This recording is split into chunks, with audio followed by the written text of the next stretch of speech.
Hey everyone, Brendan Snyder here. How are you? Thanks so much for joining me. So I am back from my record store trip. Yes, of course, if I got time off, I'm hitting up a record store. That's what I did today, and it turned out to be a great day to do it.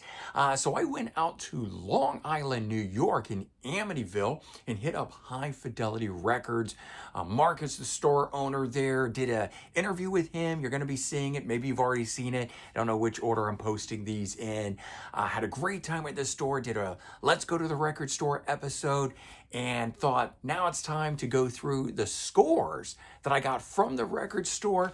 And I got 16 things here that I want to run through with you guys now that I am back from the store. Can't wait to go through this. And then, of course, as soon as I'm done, I'm going to be going off and listening to it. So without further ado, let it go ahead and dive into this stuff here. So first thing up that I chose to get was Jethro Tull, Living in the Past. I decided to pick this up because we have a sort of deluxe edition remastering of this that's coming out with a whole bunch of bonus content. And one, I wanted to hear the original version of it because I'm pretty sure, I believe that the new one is a Steven Wilson remix, just like all the other Jethro Tull ones are. But this is also a US edition, which has a couple different tracks on it. Instead of Locomotive Breath, it has Hymn 43. There might be another one on here that's the same way, but it was a collection of songs to catch people up, the ones that had just gotten into the band for Thick as a Brick and the albums that came before it. So it was sort of a catch you up sort of thing. And I think when I was reading it, this may have been the first time that an album had been issued by Chrysalis in the US. So there's a whole kind of bunch of things tied into this that may have significance for a lot of Jethro Tull fans out there and whatnot. But first time I'm owning it. I've got all the studio albums and I got a bunch of different compilations, but this one here, looking forward to checking out that. Okay, so I picked up two Sad Cafe releases. Well, actually it's three because this one here has both Facades and Misplaced Ideals. We have the Misplaced Ideals cover, and oh, there you go, on the inside, Facades. So this is one of the Renaissance Records twofer releases. So actually pretty good deal at $9.99 for getting both of those.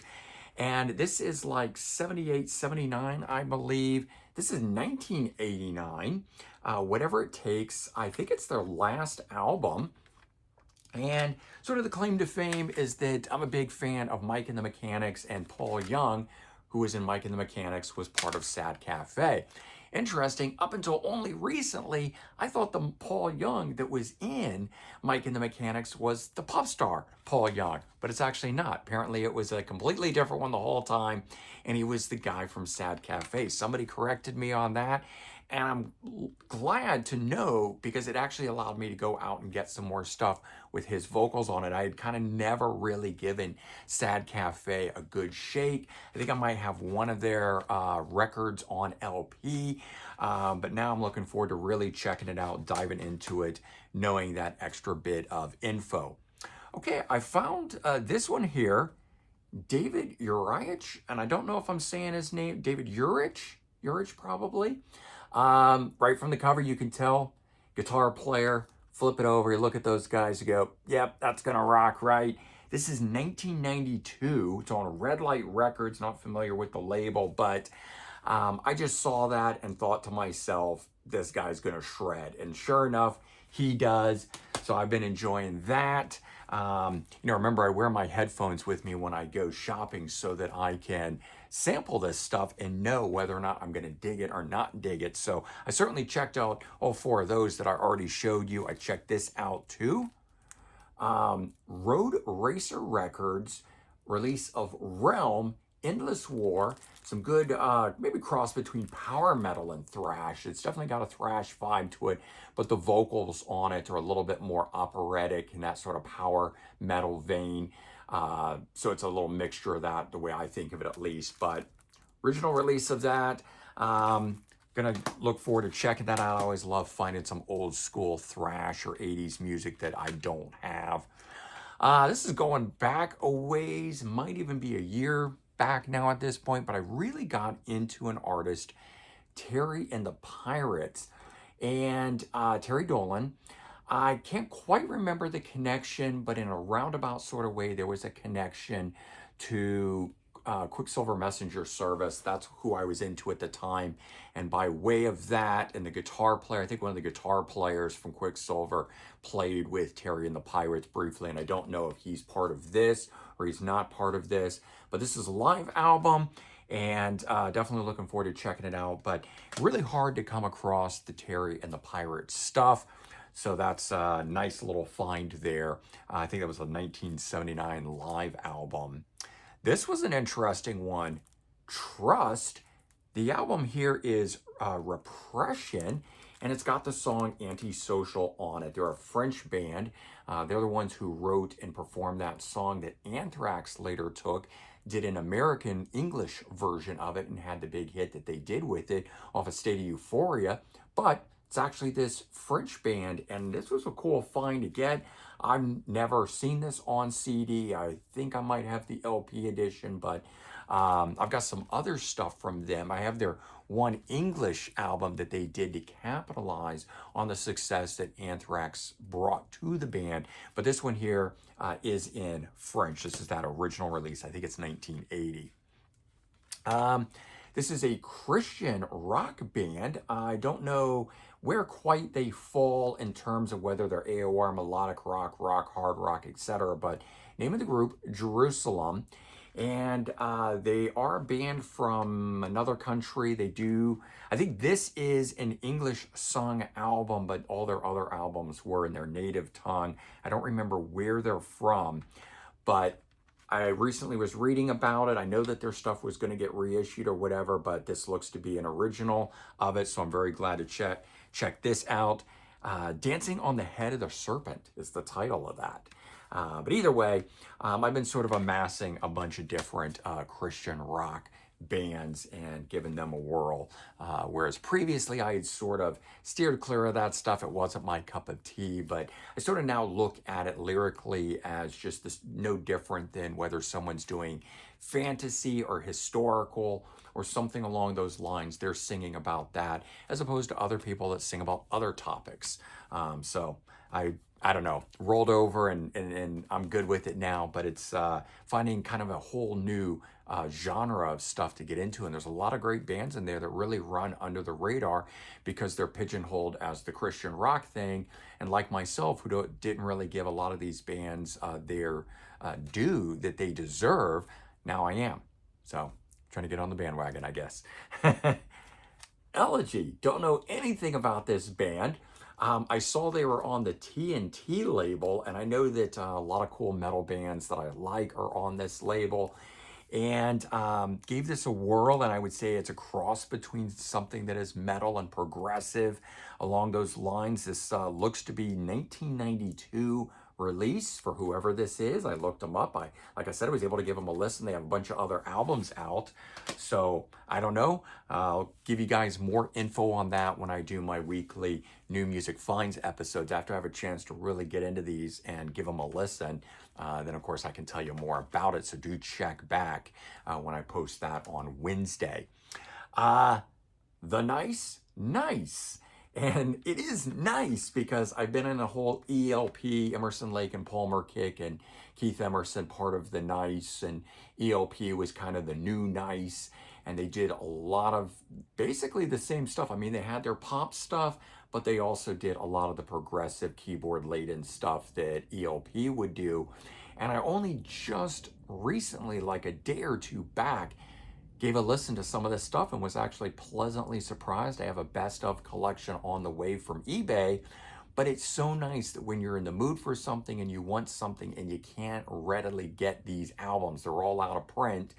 I found one going to the record store, and that's just a great thing. It's so much better to come across something, pull it out and go, oh man, that's exactly what I'm in the mood for, instead of going on eBay or Amazon or whatever and ordering it and then having to wait for it. It's just doesn't have the same as going to the record store. So this one was a good find for me today. I enjoyed that. I decided to pick this up. Steve Gaines' one and only solo album, MCA Records put out. It's an original release of it. I've got a reissued copy of it, but it just doesn't have the same feel, the appearance, everything about it. And so I thought I wanted to get this. I think it came out in '88, gathering up a bunch of his stuff to make a solo record. Of course, he perished in the plane crash from Leonard Skinner. But yeah, so that was just kind of cool. That's kind of really a replacement. I think I'm going to get rid of that.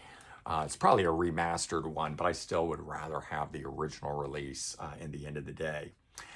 This one was kind of cool here. Nowhere on the front does it say Ken Hensley, but it's Ken Hensley. Fortunately, it said it on the spine, which is what made me pull it out. It's called The Last Dance. Don't know what this is going to sound like. I assume it's going to sound like the other keyboard laden stuff that Ken Hensley from Uriah Heep does. This one here's got 3 bonus tracks on an extended version and a couple remixes of the song Lady in Black. I guess maybe that was the hit song, the song that was released off of this. I don't know. But I like Ken Hensley. Rest in peace, Ken. So I picked that up. And then they had a number of these Japanese LP replica sleeve things, and I managed to find the 2 Blue Cheer albums that I don't have. I have the first 4, and I didn't have these 2. And so glad to get them and be able to finally check out what was the last sort of hurrah of Blue Cheer before their various reunions that they did in the 80s and the mid 90s and stuff. And we got another album or 2 from them during that time frame, but really of their original run before they broke up, these were the 2 final albums. And so cool getting these Japanese CD versions. And then along with that, they had a number of these. I found Wishbone Ash, Wishbone 4, I assume it's their 4th album, one that I did not have in the collection. And a while back, I had been getting into Wishbone Ash, but I kind of steered clear of their original stuff and was definitely getting much more of the late 70s, early 80s era, well, really up through the 90s even, because that's what I was feeling at that time. But happy to get a hold of that. And then this one, Suzie Quattro Main Attraction. I do not own any Suzie Quattro, so this will be my first one. It just has a great album cover on it. I don't know what I might know by her, if this is going to be the album, not be the album, whatever, but I'm going to check it out. I wanted to finally give it a go. She's one of those ones that's constantly cited by so many different female artists, having inspired them. And Joan Jett certainly is one of those ones that has mentioned Suzie Quattro. And so I thought, finally, I'm going to pick something up. I'm just going to give it a go. And then this way I can sort of sink my teeth into it. And maybe it's going to move me today, maybe it won't, but either way, I've got it. And so I picked up some stuff that really excites me, and I can't wait to dive into other stuff that I just want to take a chance on and explore. But all in all, these 16 different things to go listen to, I am certainly excited. I'm glad I'm finally back. Those drives sometimes out to the record store. This one is 2.5 hours getting there, 1.5 hours getting back. So end up spending 4 hours in the car. I spent 3 hours at the record store. That's a 7-hour stretch of time. I'm glad to be home. Can't wait to go listen to it. That's what I'm going to go do. So thanks for tuning in. Hopefully you enjoyed seeing the things that I scored from the record store. And if you haven't already checked out the Let's Go to the Record Store episode, that should have posted the day before this one. So jump back on my page and go check that one out. I'll also leave a link in the description to it. All right, everyone. Take care. Have a good one. And I'll talk to you soon. Bye-bye.